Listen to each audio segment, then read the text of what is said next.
back to another episode of A Better Way of Earning, where work, life, leadership, and money come together to help you build success on your own terms. I am your host, Dr. Michelle S. Thomas, and today we're talking about a skill that often determines whether your value is seen, heard, understood, and remembered. That skill, my friends, is communication. Now, when many people hear the word communication, they think about talking. They think about speaking more, sounding impressive, or using the right words in the right room. But communication is much deeper than that. Communication is how people understand your ideas, your value, your confidence, your leadership, and your ability to contribute. And here's why this matters. You may be talented, prepared, experienced, and full of good ideas. But if you cannot communicate those ideas clearly, people may never fully understand what you bring to the table. So today, we're going to challenge the public playbook that says, if I'm good at my job, people will notice. We're going to unpack the success blockers that keep people silent, unclear, or overly dependent on tools. And we're going to talk about how communication becomes career currency because it creates visibility, trust, influence, and opportunity. Let's get started. The public playbook tells us if I'm good at my job, then people will notice. And sometimes they will. There are moments when excellent work speaks loudly. But in many workplaces, good work alone is not always enough. People are busy. Leaders are managing multiple priorities. Opportunities move quickly. And if your value is not communicated clearly, it can remain hidden, even when your contribution is strong. This does not mean that you have to become loud, aggressive, or self promotional in a way that feels unnatural. Trust me, I went down that pathway and that journey. What it does mean is that you have to learn how to make your work visible, your ideas understandable, and your value connected to the needs of the room. Best ideas often remain invisible, not because they're weak, but because they are poorly communicated, communicated too late, or never communicated at all. And if communication is one of the ways our value becomes visible, we also have to talk honestly about what gets in the way. Success blocker number one, fear of speaking up. Fear of speaking up often sounds like my ideas are not important. Someone else probably already thought of this, or I do not want to say the wrong thing. Over time, that fear can train talented people to stay silent in rooms where their insight could absolutely make a difference. Speaking up does not mean speaking over people. It does not mean dominating every conversation. It means learning to contribute with clarity, respect, and confidence when your perspective adds value. Success blocker number two, artificial competence. Now, we talked about this in another episode, but artificial competence shows up when we rely so heavily on AI, templates, scripts, or borrowed language that we lose the ability to communicate directly from our own understanding. Tools were designed to help us organize thoughts, polish a message, or clarify wording. but they should never replace our judgment, our voice, or ability to explain what we mean.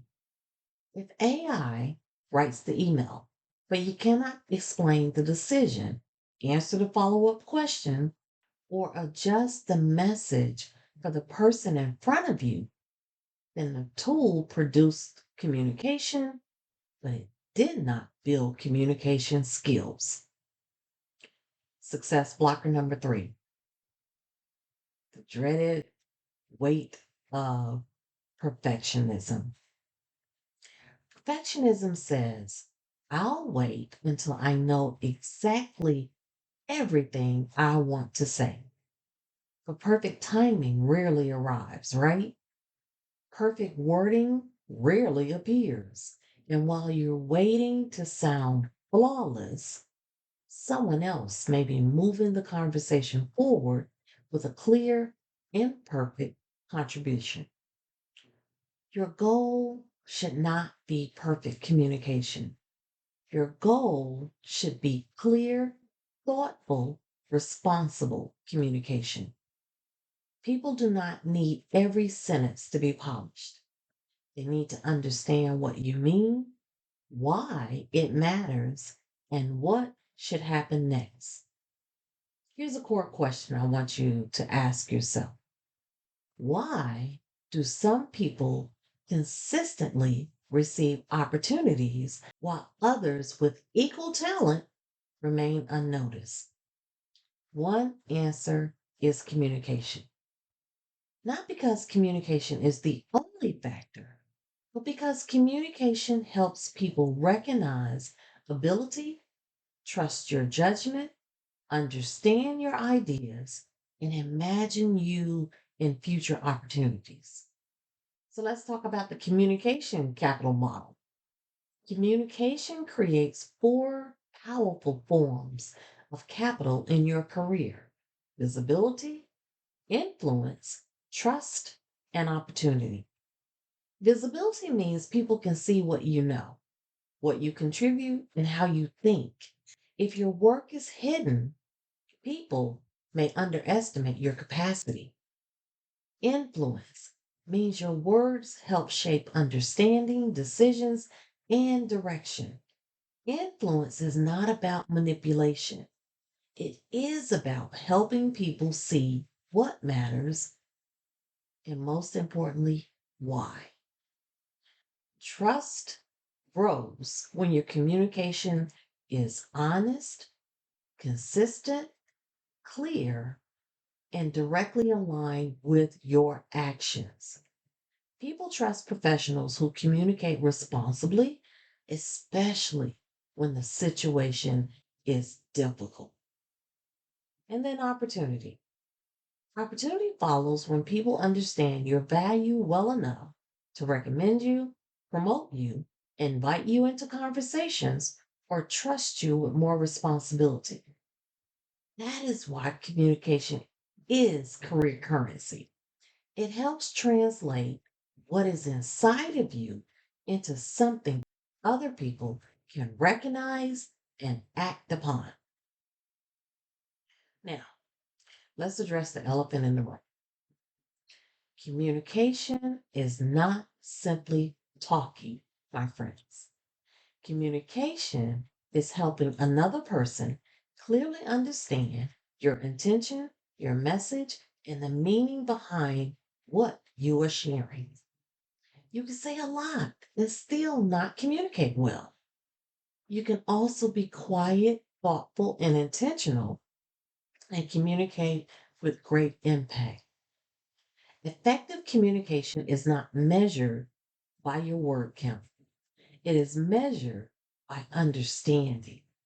That means before we speak, write, present, lead a meeting, or give feedback, even advocate for ourselves, we need to slow down long enough to ask, what am I trying to help the other person understand?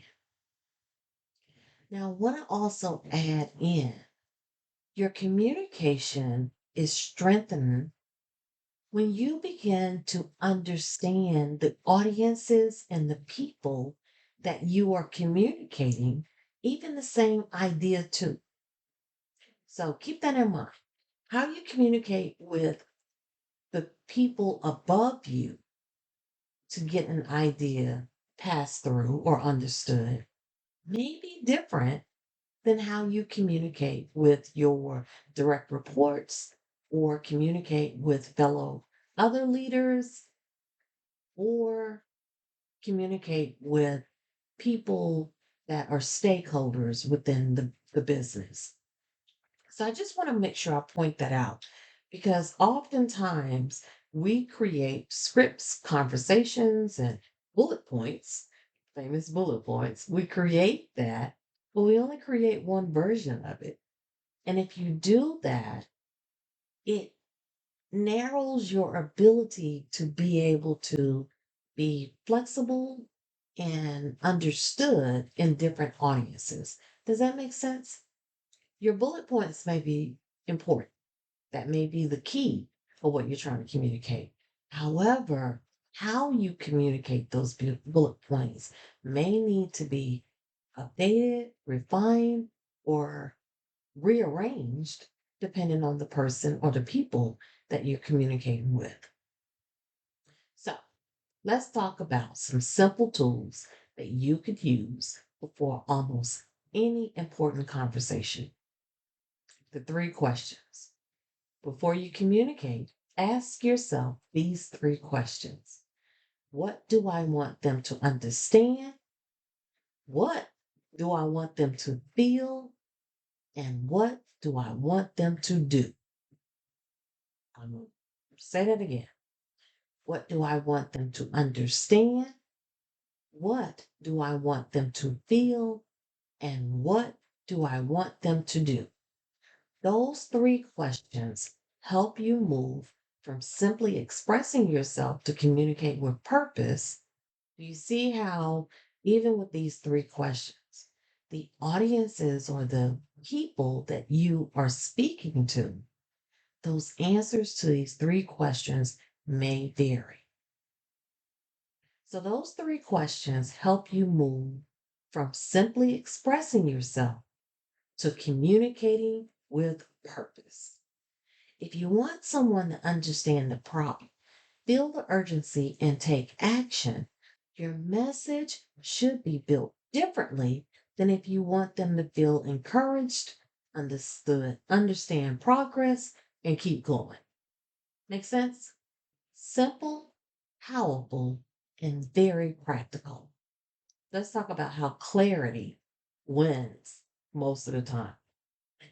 Confused people rarely act. Clear communication creates confidence because people know what is being said, why it matters, and what needs to happen next. Now, I just want to interject in here before we move on. If you find yourself becoming defensive or anxious when people aren't understanding your communication, immediately blame the listener. They don't care. They don't want to hear me. They don't respect me. Record yourself. Record your conversation. Take a moment, take a break, take a beat, and then play it back. If you hear confusion and ambiguity or unclear communication, then work on that. We have to, as human beings, have to get past the point of the immediate urge to become defensive. This is one of the best career learning curves that you can work on. When you get to the point that you don't take everything personal, then you, my friends, will be able to see tangible results of how your actions, your responses, and most importantly, your communication improves. Clarity does not mean oversimplifying everything. It means removing unnecessary confusion. It means choosing words that help people follow your thinking. It means organizing your message so that the listener does not have to work hard to find the point. In your career, clarity can change how people experience you. A clear update builds trust. A clear question saves time. A clear recommendation shows judgment.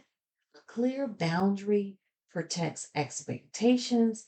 And a clear story helps people understand your value. Now, let's talk about something extremely important.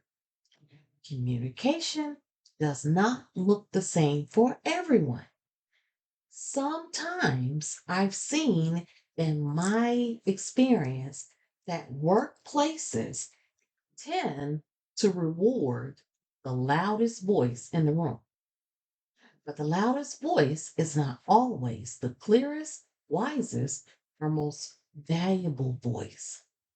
Introverts, unlike the misconception that a lot of people have about introverts, they can be excellent communicators.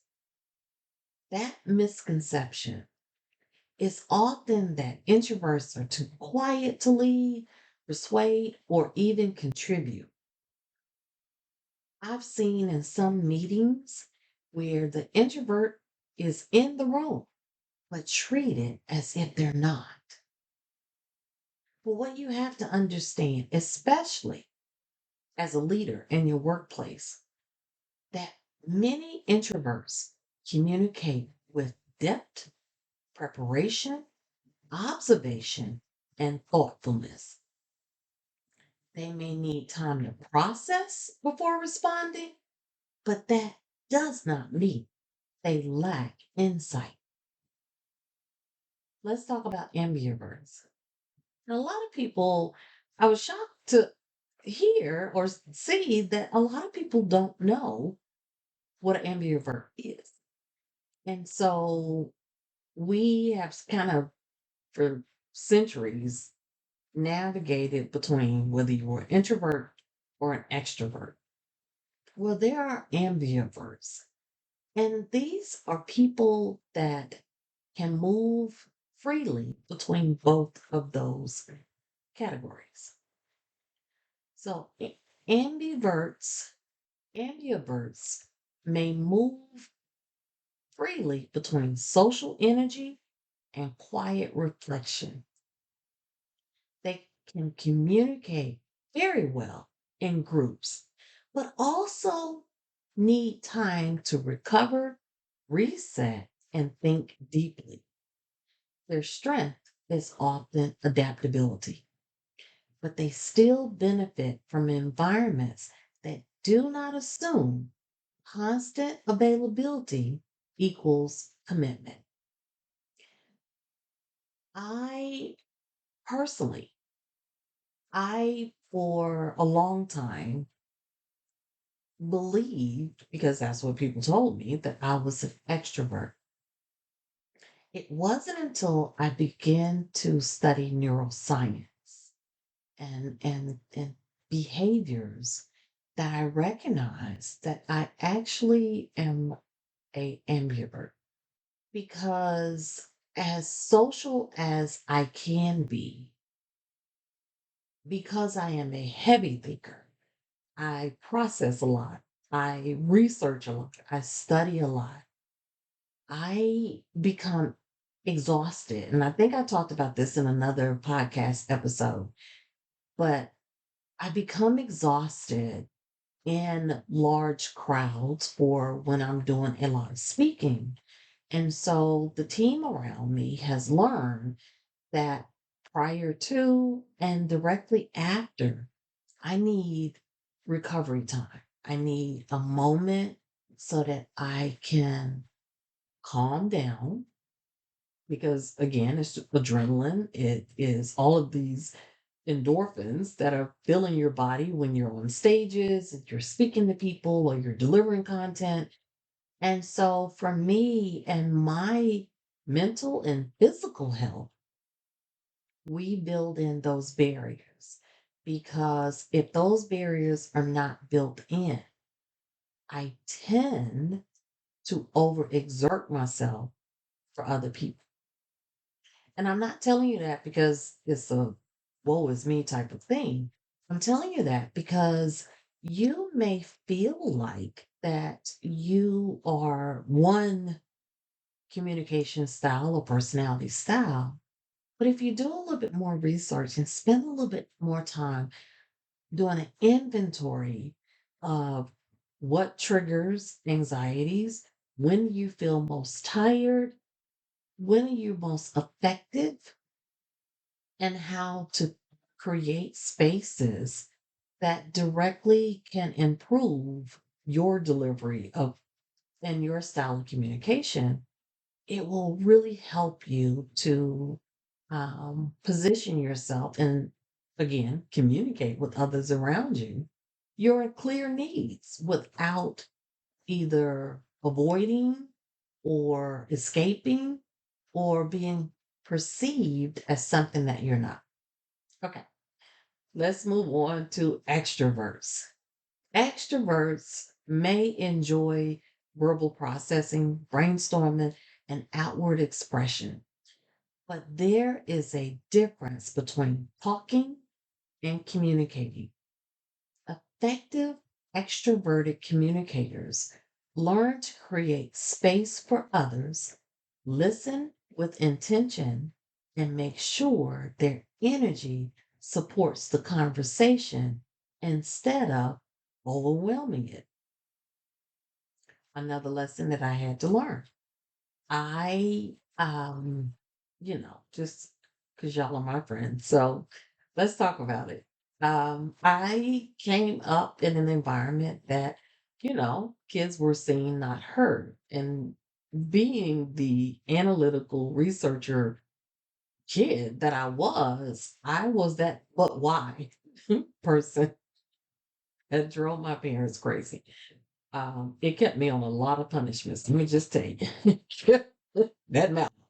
Um, and so that need for clarity, that need for understanding often gave me the tendency that when I was outside of the house, I dominated every conversation. I But I didn't realize that. Like, I wasn't doing it because I felt like that I was that important. I wasn't doing it because I was trying to gain attention or any of that, any of those misconceptions that people thought about me. I was in my own rudimentary understanding as a kid was I only had a limited amount of time to be able to intake the information that I was seeking and express the things that I was thinking, learning, and feeling. Because as soon as I got home, then that opportunity was not available to me. Now, do not ever get any type of misconception about what I feel about my parents and my upbringing and whatever. I had a good life. I just was a different kind of kid, not just for my parents, but just for my family in general. I was just different. And so now that I do the things that I do and I've experienced life the way that I have, I can see now um, the benefits of those differences. So I say that because as a parent, you might want to take a step back and not do what I just expressed that a lot of companies do and expect all of your kids to communicate in the same manner. Don't suppress it. Now, trust me, it could be exhausting because remember, I have a lot of kids and they all, I was telling my daughter, my only girl, I was telling my daughter, I said, my goal when I had my first son was that I didn't want my household to be restrictive like what I grew up in. And so I wanted my kids to all have a voice, right? I wanted them to feel free to communicate in their own style and to know that they had a voice and that they would not be shunned or put down or mocked, anything about their questions, their concerns, or their thoughts. And so just probably a couple of months ago, I was talking to my daughter and I said, that was a goal of mine, but I think I did kind of too good of a job because y'all are the most um opinionated people I've ever met in my life. And she cracked up laughing. She was like, "We are, right?" She was like, "Good job, mom," because um everybody always notices that I am very confident in who I am and what I do and what I not arrogant but confident. She said, and I always tell him I attribute that to my mom. She taught me as a young lady how to speak clear and how to not shy away. And that, especially for her, because my daughter is over 6 feet tall. And I wanted her to understand at a very early age, do not curl your shoulders, do not shrink. I don't care if you are the tallest person in the room. Own that. Own that. Always own that. Never let anybody make you feel like that who you are and how you are is wrong. So that's just a little, y'all know me. That's just some insight from the corner of Dr. Michelle to help you. And again, I wanted to make sure that I really kind of clarified this extrovert process because it was something that was learning for me. And I had to really dive into my why. Why was that urge there? So in the workplace, maybe the person who is talking a lot has experienced some suppression somewhere in their life, and this is the only opportunity. Help them to better communicate, but don't shun them, please. Now that brings me to our neurodivergent individuals. They may communicate, process, or respond in ways that differ from traditional workplace expectations. Now, I didn't say traditional workplaces, it is their expectations. Some may need written instructions, extra processing time, direct language, reduced sensory distractions, or clarity around expectations. The goal is not to force anyone into one communication style. The goal is to create conditions where people can contribute effectively. Now, I want to pause here for another moment because this part of the conversation, my friends, is especially important to me. I have seen it. I have seen brilliant, capable, creative people be completely misunderstood, not because they lack talent, not because they lack commitment, but because the environment around them only recognize one version of communication, one version of focus, one version of professionalism, and one version of participation. And when that happens, companies do not just fail the individual, they lose access to wisdom, innovation, precision, honesty, creativity, pattern recognition, and problem solving that can make the entire organization stronger. Sometimes what looks like disengagement may actually be process. What looks like resistance may actually be a need for clarity. What looks like too direct may actually be honest communication without the extra layers people have been trained to expect. What looks like silence may be someone organizing their thoughts so they can respond with care and accuracy. This is why awareness matters so much to me.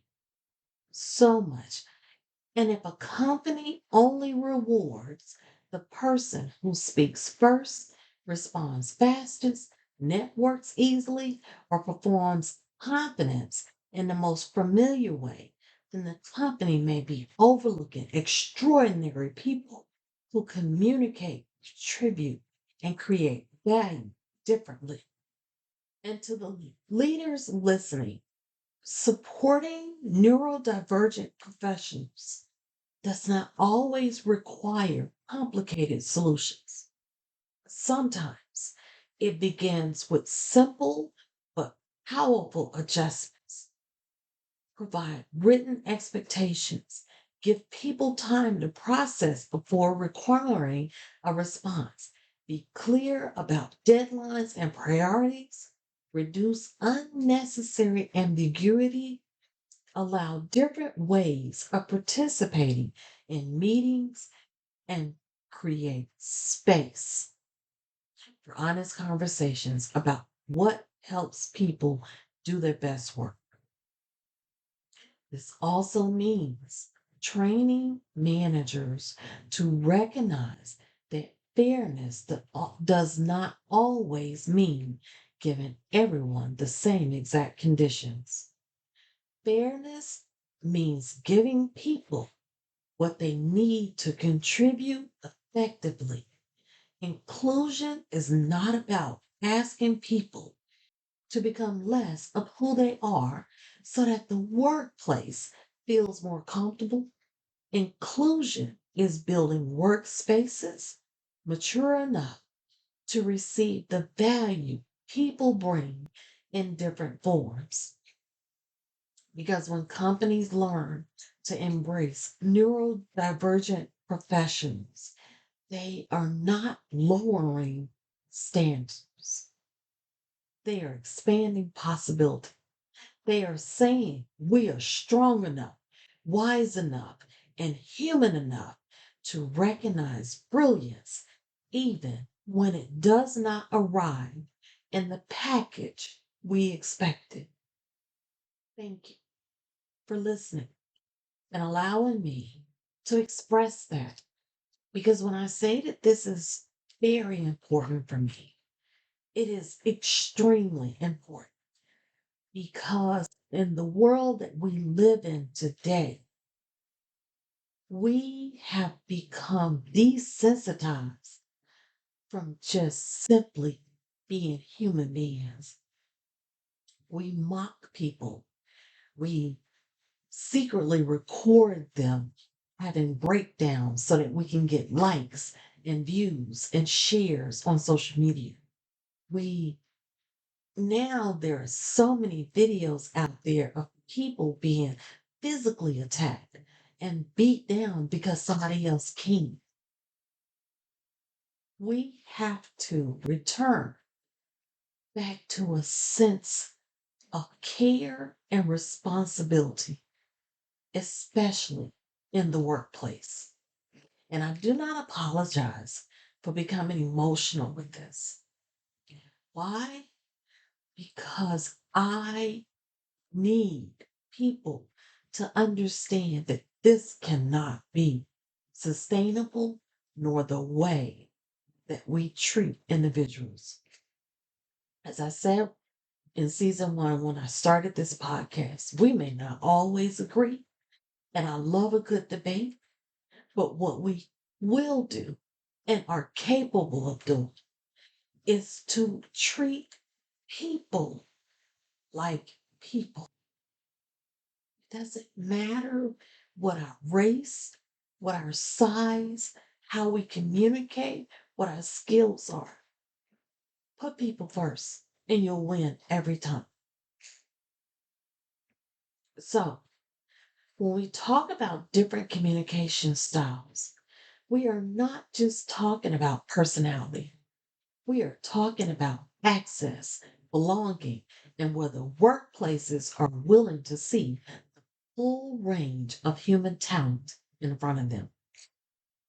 When workplaces only reward one communication style, They risk missing valuable insight. Strong leaders and strong teams learn how to listen for value in different forms. The person who speaks quickly, the person who follows up thoughtfully by email, person who asks precise questions, the person who notices what others missed, and the person who needs time to organize their ideas before responding. And this, my friends, is why communication matters more than titles. A title may put you in the room, but communication helps people understand why your presence matters. Titles. Let's talk about that. Titles can describe your role, or communication often determines your reach.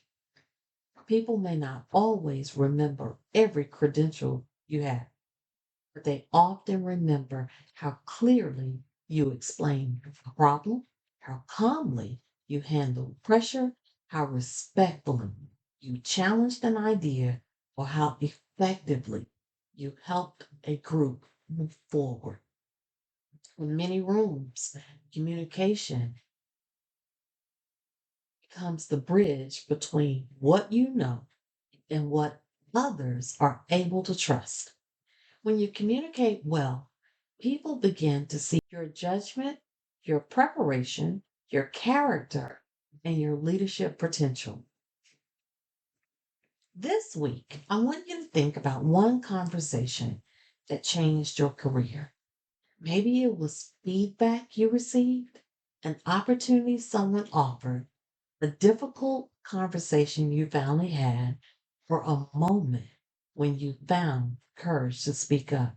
I'm going to briefly tell you about my moment that I didn't know was a moment. I had a leader, her name was Sharon Becker, and she was the most pivotal transition to who I was into who I am now. Sharon was one of the most compassionate yet knowledgeable and experienced leaders I've ever had the opportunity to sit in front of. As compassionate as she was, she expected excellence. And I remember when she asked me to come over to supervise one of her departments that was out of control. And I didn't understand. I was like, but why? Aren't those the people that come to work at like 4 o'clock in the morning? And listen, I don't shy away from the fact I am not a morning person. I was like, you don't want to do that to them. And she said, I need the barracuda. She was the first one to coin that word. And not the barracuda in a bad way.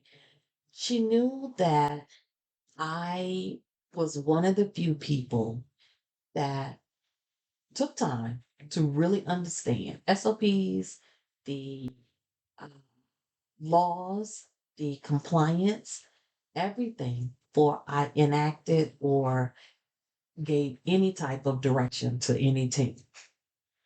I needed to know what I was doing, what they need to be doing, and how it affected the rest of the departments. It's always just kind of been a thing for me.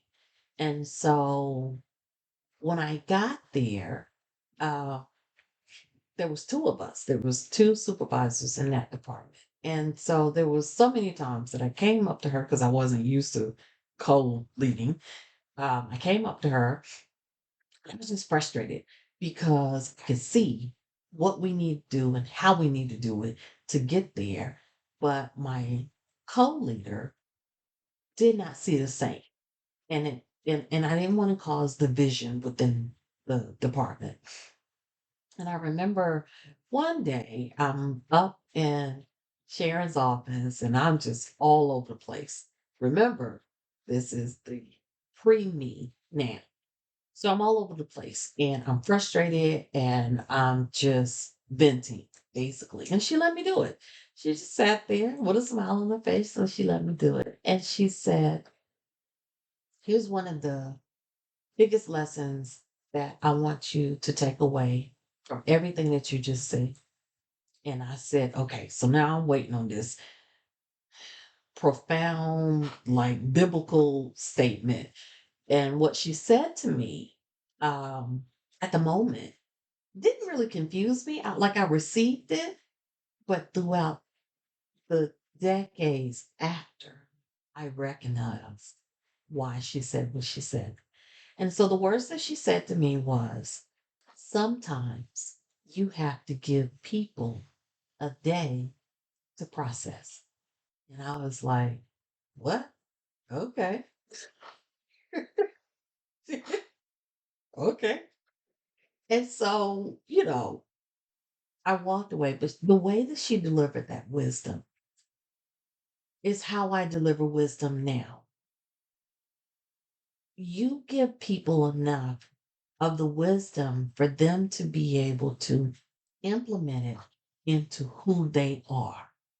Sometimes when you give directions and you give step by step instructions on how to, and this is what you better do, or what you take away the opportunity for that level of wisdom to actually stick and create lasting impact. She didn't over clarify. She didn't tell me what to do. She just gave me some advice. And throughout the time since I had the pleasure of working for her, I've seen that play out in so many other areas of my life, personally, professionally, maternally.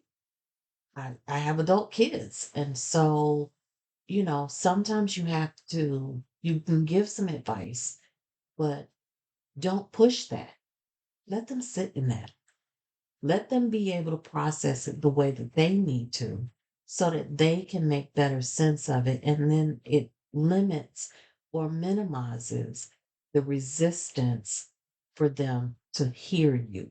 What was your conversation that changed your career? Inside of a Better Way of Earning community, I want to hear from you. Share your answer to this question and be able to see and hear from other people about what has impacted them. Here's the beauty of it: the more that we share about our own conversations, it very may well resonate or help clarify something for someone else in the feed. So let's communicate, let's share. I encourage you to join our community, A Better Way of Earning. I created this because I wanted to have a space where it is not just a one directional conversation. I want to be able to interact and hear from you. Let's open up these topics and discussions so that we can find a better way of earning for all of us. I also want to invite you to join us for A Better Way of Earning talk show, which is now live. This is another space where we continue these important conversations with people who are building, leading, learning, and creating impact in the same time. Our next guest is an entrepreneur, polished fashion model, brand ambassador, mentor, and community leader. His name is Stephen Goved, affectionately known as Mr. Goved. This episode airs Thursday, August 6th at 7 p.m. Eastern Standard Time. The topic of our conversation is what happens when you bet on yourself. So you can catch it on our website. I will put the link in today's episode's description. Please join us. Please share this opportunity to hear with someone else in your ecosystem so that they also can learn. And I want to encourage, again, the continued conversation from both the podcast and the talk show. Every episode of A Better Way of Earning podcast and talk show is designed to do more than inspire. It's meant to start meaningful conversations about work, leadership, entrepreneurship, money, personal growth, and what success truly looks like in today's world. Our guests come from different industries and backgrounds, but they all have one thing in common. They share real experiences, practical wisdom, and lessons that can help us all build a better future. But here's what makes this community different: the conversation does not end when the episode does.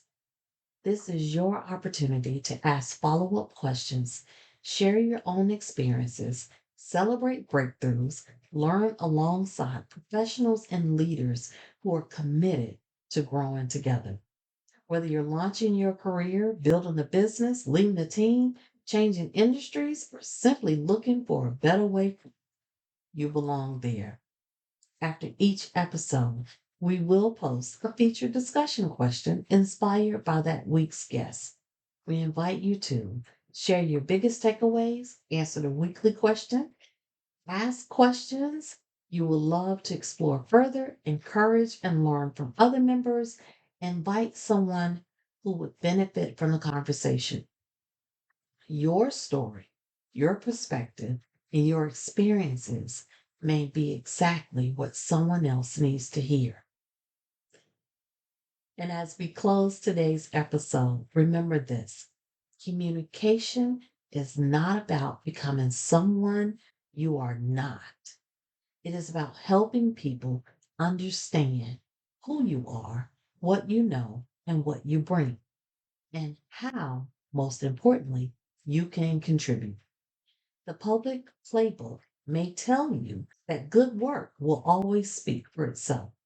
Your success blockers may convince you to stay silent, wait until you feel ready, or borrow words that do not build your own skill. But the better way is to communicate with clarity, courage, and purpose. Because when you learn to communicate your ideas, your work, your boundaries, your questions, and your value, you, my friends, create visibility. You build trust, you increase influence, and you open doors that talent alone may not open. I want to thank you so much for joining me for another episode of A Better Way of Earning podcast, where work, life, leadership, and money come together, helping you build success on your own terms.